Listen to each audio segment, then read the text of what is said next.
पंजाबर मोहाली जिला जीराकपुर जड़े युवक निजर सहपाठिनी को बंधुक देखाई दुष्कर्म करथिबा अभियोग होईछि। एने पीड़िता थाना रे लिखित अभियोग करिसेंती।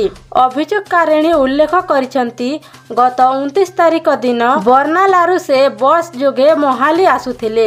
अधिक लगेज थिबारु से तांको सहपाठी खुशबिंदर को बस स्टेशन को आसीबा पई कहिथिले। राति 8टा पाखापाखी बस पहुंचीथिबा परे खुशबिंदर तांको एक एसयूवी रे लिफ्ट देई हॉस्टेल को न नहीं अन्य कौनसी स्थान को नहीं जाइथिले।